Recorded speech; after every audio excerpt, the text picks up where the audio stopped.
नमस्कार, जोहार झारखंड देख रहे हैं आप और मैं हूं शुभ मिश्रा आपके साथ। चलिए करते हैं खबरों की शुरुआत और सबसे पहले बात करेंगे झारखंड सरकार की। और सवाल भी, क्या झारखंड में लॉ एंड ऑर्डर फेल हो गया है? सवाल इसलिए उठ रहे हैं क्योंकि न सिर्फ आपराधिक बल्कि एक बार फिर नक्सली घटनाएं भी तेज होने लगी है। पश्चिम सिंहभूम में बीजेपी के पूर्व विधायक गुरुचरण नायक पर नक्सली हमला हुआ है। एक स्कूल के वार्षिक समारोह में शिरकत करने पहुंचे गुरुचरण नायक पर नक्सलियों ने हमला बोल दिया। इस दौरान विधायक के 2 बॉडीगार्ड की गला रेतकर हत्या कर दी गई, साथ ही उनके AK-47 भी लूट लिए गए। दूसरी ओर सिमडेगा में ग्रामीणों ने पत्नी और मां के सामने एक व्यक्ति की हत्या कर दी। मां और पत्नी गुहार लगाते रहे, चिल्लाते रहे, लेकिन उनके सामने संजू प्रधान की पहले पिटाई की गई और फिर जिंदा जला दिया गया। वहीं बोकारो के चास में राशन दुकान में घुसकर 2 लोगों की हत्या कर दी गई, जबकि गुमला में सांस्कृतिक कार्यक्रम में खुलेआम पिस्टल लहराए गए। वहीं गुमला के ही सिसई थाना क्षेत्र में डायन के नाम पर एक बुजुर्ग की हत्या कर दी गई।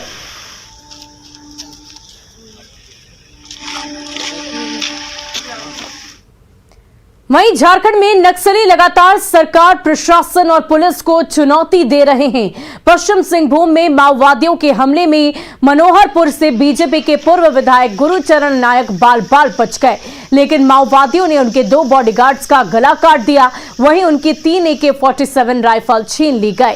हमले के बाद माओवादी फरार हो गए। प्रतिबंधित भाकपा माओवादी के सदस्यों ने गोयलकेरा के झीलरुआ गांव में एक फुटबॉल मैच के बाद यह हमला किया, जिसमें गुरुचरण नायक मुख्य अतिथि के तौर पर थे। नायक ने भीड़ में घुसकर अपनी जान बचाई।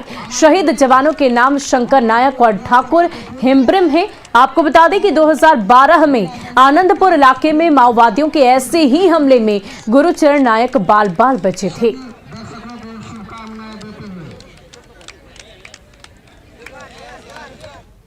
उसके बाद अंधेरा, जैसे थोड़ा अंधेरा हुआ तो हम खेतों में घर के सामने आ गए। फिर हमको चारों तरफ खोजने लगा।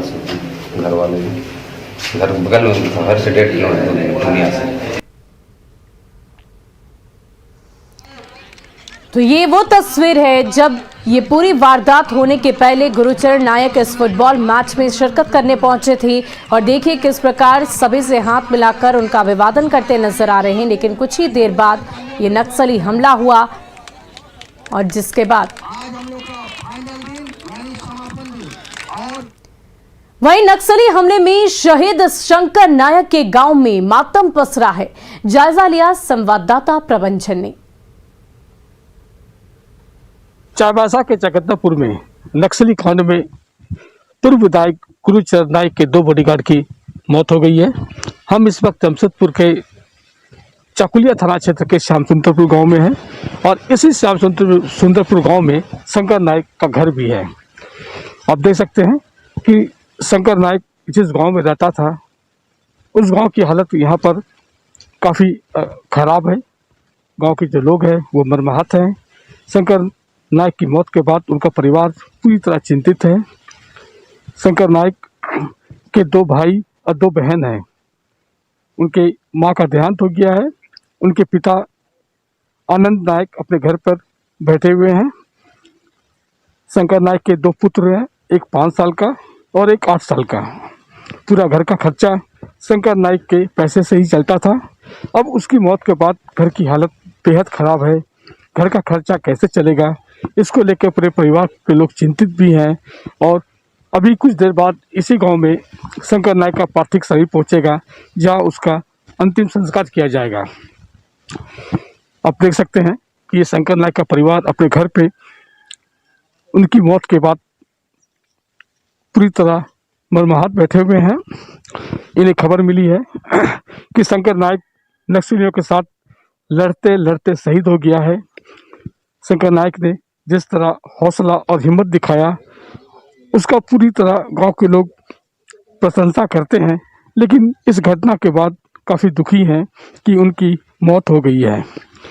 शंकर नायक के पिता आनंद नायक से हम जानते हैं कि किस तरह उनकी मौत के बाद घर की हालत क्या है, किस तरह घर का खर्चा चलेगा, हम उनके पिता आनंद नाइक से जानते हैं।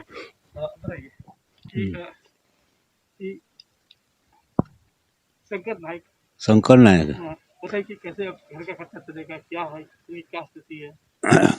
मतलब हम लोग तो सब अकर्मण्य है ना, हम तो खाटने नोटने वाला नहीं है ना, सब अकर्मण्य है, बहुत वृद्ध हो गए हैं, कर्म कुछ नहीं कर सकते हैं, तो इसलिए जो हम लोग को महीना में 1000-1500 देता है, इसे हम चलते हैं, और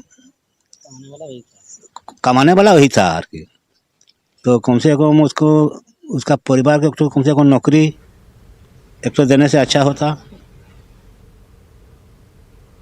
और इस पूरी घटना पर रघुवर दास ने सरकार पर हमला बोला है, क्या कुछ कहा है सुनवाते हैं आपको। मुख्यमंत्री जरूर है, लेकिन मुख्यमंत्री का शासन में पकड़ नहीं है। राज्य में सरकार जरूर है, लेकिन प्रशासन नाम का चीज नहीं है। कानून का खौफ, शासन का जो इकबाल होता है, शासन का कोई इकबाल राज्य में नहीं है। इसलिए माननीय मुख्यमंत्री जी को मेरी सलाह होगा कि राज्य हित में आप तत्काल पद छोड़ दें और अपने झारखंड मुक्ति मोर्चा के ही काफ़ी अनुभवी वरिष्ठ लोग हैं, उनको मुख्यमंत्री का दायित्व आप सौंपें। वहीं सिमडेगा में भीड़ का खौफनाक चेहरा सामने आया है। कोलेबेरा इलाके में ग्रामीणों ने संजू प्रधान की पहले जमकर पिटाई की, फिर जिंदा जला दिया। इस दौरान संजू की पत्नी और भाई गिड़गिड़ाते रहे, संजू को बचाने की गुहार लगाते रहे, लेकिन पुलिस मूक दर्शक बनी रही। ग्रामीणों के आक्रोश के आगे पुलिस बेबस नजर आई। पूरे मामले को लेकर पुलिस की कार्यशैली पर सवाल उठ रहे हैं। संजू के परिजनों ने पुलिस पर मूक दर्शक बने रहने का आरोप लगाया है। अब तक इस मामले में किसी की गिरफ्तारी भी नहीं की गई है। वहीं घटना के बाद गांव में तनावपूर्ण माहौल है। पुलिस बल गांव में तैनात है। खींचते हुए ले गया, उसके बाद में वहाँ पर खड़ा किया और एकदम मारने ही स्टार्टिंग किया है ना। पुलिस सब आया था, किसी का बात नहीं सुना, थाना वाला का भी नहीं, ना मेरा बात भी नहीं, ना मेरा हस्बैंड का बात, एक मौका भी नहीं दिया वो लोग बोलने के लिए। पुलिस था यहाँ पर, आया हुआ था, तो लोग कुछ नहीं किया। वो लोग को भी मार रहा था, बचाइए ना बोल के वो लोग का पैर में गिर के हम लोग से कितना रिक्वेस्ट किए थे। हाँ, लेकिन फायरिंग नहीं किया, कोई नहीं किया, मार दिया और मार दिया। उसके बाद जिंदा ही थे, नहीं मरे थे, और जला दिया। तो तेल कहाँ से लिया था? तेल नहीं था, जैकेट पहना हुआ था, नया जैकेट, उसी को खोल के जलाया।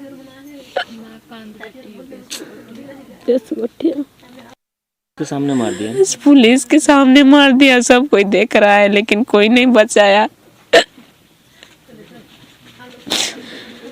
इतना बड़ा सजा तो किसी को पेड़ काटने का नहीं मिलता होगा।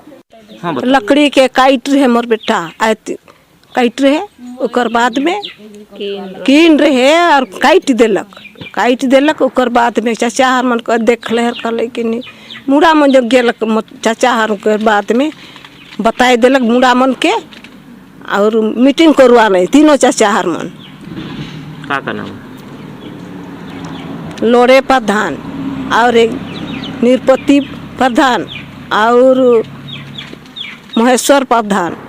यहाँ से मेरा भाई को घर से निकाल के वो जगह लिया, मीटिंग है बोल के पूछताछ करने के लिए ठग के। उसके बाद में एक बात भी नहीं बोला, ज़बरदस्ती मारपीट शुरू किया और मारपीट के गिराया और फिर उसी में जला दिया जिंदा ही। तो पुलिस था कि नहीं था घर में? पुलिस था। कितना संख्या था? लगभग वही 8-10 था। तो पुलिस कुछ नहीं किया? कुछ नहीं किया, वो लोग भी कोई मारपीट कर रहा था। तो फायरिंग नहीं किया? नहीं किया। हवा फायरिंग तो करना था, बोले थे हम लोग भी, लेकिन नहीं किया। क्या बोला? आदेश नहीं है बोल के। वहीं संजू प्रधान के परिजन पुलिस की कार्यशैली पर सवाल खड़े कर रहे हैं, लेकिन एसपी ने पुलिस का बचाव किया है और पूरे मामले की जांच की बात कही है। वहीं सीएम के आदेश के बाद एक उच्च स्तरीय जांच टीम का गठन किया गया है।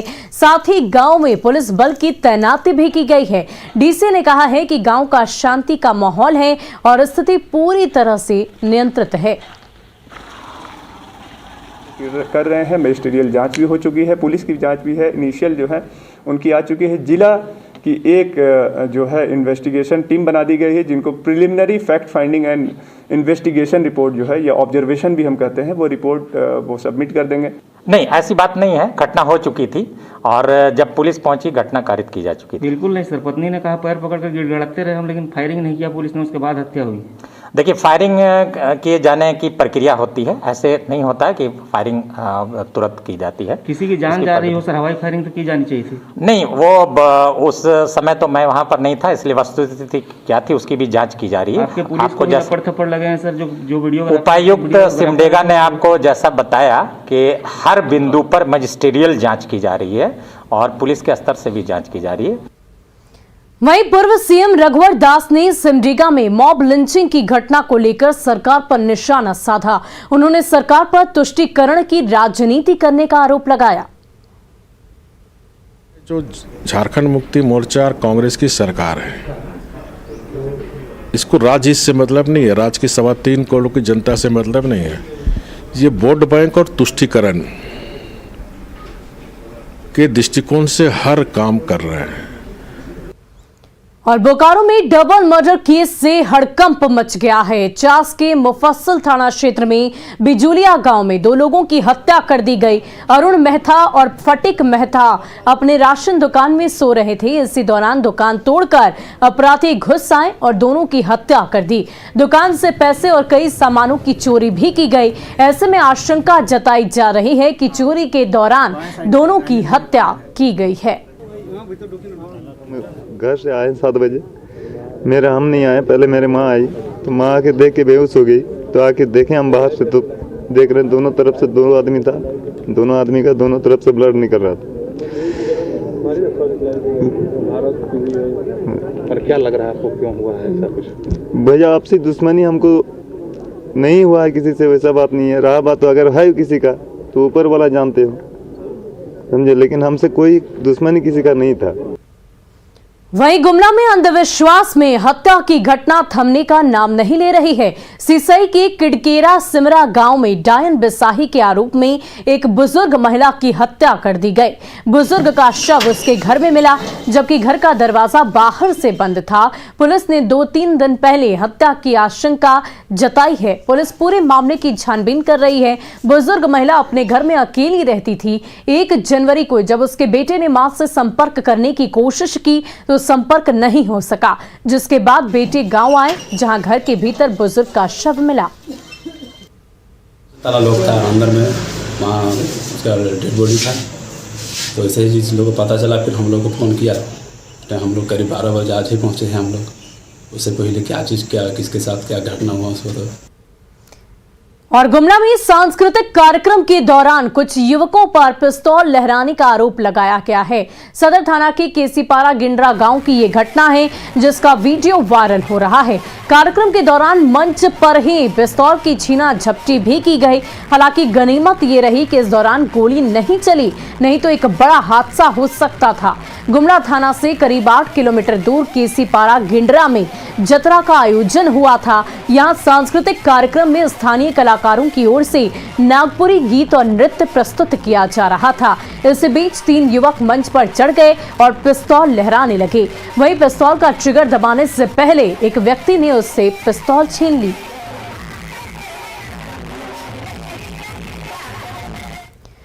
वहीं पाकुड़ के अमड़ापाड़ा में भीषण सड़क हादसा हुआ है। लिट्टीपाड़ा अमड़ापाड़ा रोड पर एलपीजी लदे ट्रक और बस में जोरदार टक्कर हो गई। हादसे में 10 लोगों की मौत हो गई, जबकि कई लोग घायल बताए जा रहे हैं। पिड्रेकोला के पास ये हादसा हुआ है। डीसी ने बताया कि गंभीर हालत में 6 लोगों को बेहतर इलाज के लिए बाहर रेफर किया गया है, जबकि कई लोगों के शव अब भी बस में हैं, जिसे निकालने की कोशिश की जा रही है। हादसे में मौत का आंकड़ा बढ़ने की आशंका जाहिर की जा रही है।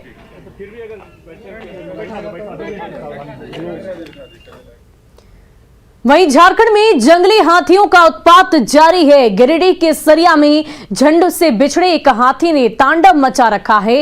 हाथी ने घर को तोड़ दिया, घर में रखे अनाज को बर्बाद कर दिया और किसी तरह से गांव के लोगों ने आतिशबाजी कर और आग जलाकर हाथी को वहां से भगाया। वहीं रामगढ़ के गोला में जंगली हाथियों ने उत्पात मचाया है। हाथियों ने सुशील महतो के घर को तोड़ दिया और घर में रखे धान को खा गए। वहीं खेतों में लगी सब्जियों को भी हाथियों ने बर्बाद कर दिया। डर से वीडियो करते हैं, डर से हम लोग। और चतरा जिले के सिमरिया सीएसपी संचालक से लूटकांड मामले में सिमरिया पुलिस को एक बड़ी कामयाबी मिली है। लूटकांड के 4 दिनों के अंदर घटना में शामिल सभी 7 लुटेरों को गिरफ्तार कर लिया गया। सभी अपराधियों की गिरफ्तारी सिमरिया सदर, लावालौंग समेत लातेहार के बालूमाथ थाना क्षेत्र से हुई है। अपराधियों के पास से लूट का 96,000 रुपए नगद, 4,000 का बिल, लूट में इस्तेमाल की गई 3 मोटरसाइकिल, लूट के मोबाइल को जब्त किया गया है। लूटकांड में एक नाबालिग भी शामिल था। इस कांड का उद्भेदन हेतु पुलिस अधीक्षक महोदय द्वारा एक एसआईटी टीम का गठन किया गया था। एसआईटी टीम ने त्वरित कार्रवाई करते हुए 4 दिनों के अंदर इस कांड में शामिल सभी 7 अभियुक्तों को गिरफ्तार करने में कामयाबी हासिल की है। और अब बात झारखंड में बढ़ते कोरोना संक्रमण की। झारखंड में कोरोना के केसेस लगातार बढ़ रहे हैं। पिछले 24 घंटे में 2681 नए संक्रमित मरीज मिले हैं। वहीं कोरोना के बढ़ते केस के बाद मास्क और सैनिटाइजर की बिक्री भी बढ़ गई है। जायजा लिया संवाददाता कोमल बहल ने। झारखंड में कोरोना के मामले एक बार फिर से बढ़ने लगे हैं। ऐसे में बात यदि हम राजधानी रांची की करें तो रांची में पिछले 24 घंटे के दौरान 1196 मामले दर्ज हुए हैं। ऐसे में मुख्यमंत्री हेमंत सोरेन ने तमाम पाबंदियां भी लागू कर दी है। साथ ही लोगों से मास्क और सैनिटाइजर का इस्तेमाल करने की भी अपील की है। ऐसे में हम यहां के मेडिकल स्टोर के संचालक से बात करेंगे और जानने की कोशिश करेंगे कि आखिर मास्क के बिक्री में कितनी वृद्धि दर्ज हुई है। सर, सबसे पहले तो स्वागत है आपका। हम आपसे जानना चाहेंगे कि कोरोना के मामले जो है वो लगातार बढ़ रहे हैं। ऐसे में मास्क, सैनिटाइजर, इन सब के उपकरणों की बिक्री में कितनी वृद्धि दर्ज हुई है पहले के मुकाबले? वो 60% बिक्री दर वृद्धि हुई है मास्क और सैनिटाइजर का। ये 60% की वृद्धि जो है वो जनवरी महीने में हुई है या दिसंबर में? ये विद इन ए वीक में। Within a week? Within a week. अच्छा, और क्या कीमत है सैनिटाइजर की? 1 लीटर सैनिटाइजर अगर लेते हैं तो 1 लीटर का सैनिटाइजर हम लोग बल्क में बड़ा सैनिटाइजर बेच रहे हैं 1200 रुपये के कीमत में 5 लीटर बेच रहे हैं, जो कि कस्टमर को बहुत सस्ता पड़ रहा है। वहीं पाकुड़ के डॉक्टर ड्यूटी करने की बजाय अपने घर पर मरीज देखकर मोटी रकम कमा रहे हैं। मामला हिरणपुर सामुदायिक स्वास्थ्य केंद्र का है, जहां प्रभारी सुनील कुमार अपनी ड्यूटी छोड़ निजी क्लिनिक पर मरीजों से पैसे लेकर इलाज करते नजर आए। आपको बता दें कि जिले में कोरोना का संक्रमण तेजी से फैल रहा है। सामुदायिक स्वास्थ्य केंद्र में प्रभारी पद पर तैनात डॉक्टर सुनील कुमार की लापरवाही व मनमानी से मरीज परेशान है। वहीं सिविल सर्जन ने इस लापरवाही पर कार्रवाई का भरोसा दिया है। यहाँ पर सुबह से हम देख रहे हैं कि जो यहाँ के डॉक्टर हैं वो अभी नहीं आए हैं, जो यहाँ के प्रभारी हैं। तो यहाँ से एक पेशेंट आए, अभी जस्ट दिखा कर निकले। इनसे बात करेंगे कि क्या अभी डॉक्टर आपको मिला? नहीं, डॉक्टर साहब है नहीं, दूसरा कोई बैठे हुए वही दवा लिख के दिए हम। सुबह से हम यहाँ पर थे तो डॉक्टर यहाँ पर नहीं है। जब यहाँ के जो प्रभारी हैं तो सर कहाँ गए हैं? वो तो फील्ड में बोलने निकले हैं। तो सर अभी जस्ट हम वहाँ से आ रहे हैं। फील्ड में भी देखे उनको नहीं थे। अभी उनके डेरा गए, डेरा में देखे वो अपने क्लिनिक चला रहे हैं। तो इसके बारे में आप क्या कहेंगे सर? इसके बारे में हम क्या बता सकते हैं? बोलिए। अभी हम लोग को बोल के गया फील्ड गया, लेकिन सर यहाँ तो दूसरा चल रहा है सर। इसके बारे में सर आप ही बोलिए, क्या बोल सकते हैं? और कोरोना संकट के बीच बिजली संकट से भी रांची के लोग परेशान हैं। हर दिन कई घंटे लोड शेडिंग हो रही है। जायजा लिया संवाददाता रूपाली त्रिपाठी ने। झारखंड राज्य में कोरोना के बाद सबसे बड़ी समस्या बनी है तो वो है बिजली की। बिजली की समस्या से घरेलू हो चाहे ऑफिशियल लोग, हर कोई परेशान है। इस वक्त हम रांची के सबसे बिजी इलाके में, स्टूडेंट्स हब कहलाने वाले इलाके में, कोकर में मौजूद है। देख सकते हैं कि बड़ी बड़ी इमारतें, बिल्डिंग्स तो बनी हैं पर बिजली ठप है। सारी की सारी बिल्डिंग्स में लाइट नहीं है। ये देखिए सामने स्विच बोर्ड लगा है, ट्यूबलाइट बल्ब लगा है, पर बिजली ना होने के कारण पूरी की पूरी व्यवस्था ठप पड़ी हुई है। यहाँ के लोगों को काफ़ी परेशानी हो रही है। ये एक यहाँ के रहने वाले निवासी हैं जिनके घर में अंधेरा पूरा कायम है, लोग कोने में पड़े हुए हैं, कोई फ्लैशलाइट के सहारे से यहाँ पर काम कर रहा है तो कोई इन्वर्टर की बैटरी बैकअप लेकर कर रहा है। लोगों को काफ़ी परेशानी आ रही है, बिजली कहीं भी मौजूद नहीं है। क्या नाम है सर? पांडे जी। क्या करते हैं? बिजनेस है। पूरा घर आपका अंधेरा बना हुआ है, पूरे घर में अंधेरा छाया हुआ है। बिजली है ही नहीं, सुबह से रात में भी बिजली नहीं रहता है, बहुत रात तक पता नहीं कब तक आता है, पता नहीं चलता है। करीब कितनी देर तक बिजली कटी हुई है? अभी 3 घंटा हो गया, 7 बजे से कटा हुआ, 3 से 3.5 घंटा हो गया करीब। बिजली नहीं होने के कारण कैसी परेशानी आ रही है आपको? बहुत दिक्कत है, मोटर नहीं चल पा रहा है, सब पानी का दिक्कत हो रहा है, नहाने धोने का हम लोग दिक्कत है। अब कुछ मनोरंजन के लिए टीवी भी देखते हैं, वो भी सब न्यूज़ नहीं देख पा रहे हैं। बहुत दिक्कत हो रहा है बिजली बिना, मोबाइल नहीं चार्ज हो पा रहा है, बहुत तरह का दिक्कत है। बाहर निकलना नहीं है कोरोना के चलते, घर में आदमी बैठा है, कुछ तो चाहिए मनोरंजन। घरेलू काम हो चाहे ऑफिशियल काम हो, हर एक काम में बाधा आ रही है। क्या नाम मैम? रिंकू पांडे। क्या लाइट नहीं है, बिजली नहीं है, घंटों बिजली नहीं है, कैसी दिक्कत आ रही है आपको? न मिक्सी चला पा रहे हैं, न फ्रिज चल पा रहा है, कुछ नहीं हो पा रहा है, वॉशिंग मशीन नहीं चल पा रहा है, सामान की बर्बादी भी हो रही है। सामान का भी काफी बर्बादी हो रही है। नहीं, आप देख सकते हैं फ्रिज तो है पर बंद पड़ा हुआ है, इसमें रखे सारे सामान खराब पड़े हैं, सारा का सारा सामान खराब हो रहा है। लोगों को आर्थिक नुकसान भी हो रहा है। जो कोविड में बाहर भी जाने में पाबंदी है, सामान लोग स्टॉक कर रहे हैं, धीरे धीरे अपना सामान प्रोविजन में रख रहे हैं, वो भी सारा खराब होता जा रहा है। ऐसे में बड़ा सवाल बनता है कि सरकार क्यों नहीं राजधानी रांची में लोगों तक पहुंच रही है और बिजली की कटौती की परेशानी का समाधान निकाल रही है। तो हम देख सकते हैं यहाँ पर कि वर्किंग प्रोफेशनल भी है, हमारे सामने एक स्टूडेंट भी है। क्या नाम है? प्रिया पांडे। क्या करते हैं? अभी हम ग्रेजुएशन कर रहे हैं। बत्ती नहीं है, बहुत घंटों से यहाँ लाइट नहीं है, कैसे मैनेज कर रही है पढ़ाई? बहुत प्रॉब्लम्स हो रही है। एक तो अभी ऑनलाइन क्लासेस हो रही है, केसेस के कोरोना की वजह से बहुत प्रॉब्लम्स हो रही है। सो चार्जिंग में, हर चीज़ में अंधेरा पूरा हुआ है, बहुत बुरा हालत है। ये कल से मतलब ये तो 2 साल से ऐसे इलेक्ट्रिसिटी का परेशानी हो ही रही है, बट अभी कुछ दिन से ज़्यादा बढ़ गई है। अभी हो क्या रहा है, जैसे वर्क फ्रॉम होम है, अगर मान लीजिए organisation company work from home provide करती है किसी को, तो गवर्नमेंट का भी रिस्पॉन्सिबिलिटी बनता है कि प्रॉपर इलेक्ट्रिसिटी और ऐसा साधन प्रोवाइड करे सबको कि वो लोग कंफर्टेबली आराम से घर से कर सके। बट यहाँ क्या होती है कि परेशानी, जैसे अगर हम काम करते हैं, बीच में मीटिंग एंड हो जाती है लाइट के कारण, इलेक्ट्रिसिटी, आपका फ़ोन, लैपटॉप चार्ज नहीं हो पा रही है, फ़ोन चार्ज नहीं हो पा रही है, बहुत सारी समस्या है। उम्मीद है कि सरकार इन तक पहुंचे और यहाँ पर जल्द से जल्द हर एक इलाके में जहां बिजली की कटौती हो रही है उसका समाधान लोगों तक पहुंचाए। कैमरा पर्सन अमित के साथ रूपाली त्रिपाठी, न्यूज़ 18 रांची। वहीं धनबाद में एम्बुलेंस जाम में फंसने से बुजुर्ग महिला की मौत हो गई। धनबाद के झरिया बाटा मोड़ पर सड़क जाम में एम्बुलेंस फंस गई। एम्बुलेंस में बुजुर्ग महिला थी जिसे परिजन अस्पताल लेकर जा रहे थे, लेकिन सड़क जाम में एम्बुलेंस आधे घंटे से भी ज्यादा समय तक फंसी रही। समय पर बुजुर्ग महिला को अस्पताल नहीं पहुंचाया गया और बुजुर्ग महिला की मौत एम्बुलेंस में ही हो गई। मोड़वा में शहर, अब पूरा रास्ता जाम था, नहीं समझे क्या बोले, झगड़ा भी हो गया किसी से, गाड़ी नहीं हटाता था। एम्बुलेंस में डेथ कर गई। हाँ, एम्बुलेंस में डॉक्टर आया, देख के बोला डेथ कर गया। और फिलहाल के लिए इस बुलेटिन में इतना ही। मुझे दीजिए इजाजत। न्यूज़ 18 बिहार झारखंड पर खबरों का सिलसिला जारी रहेगा।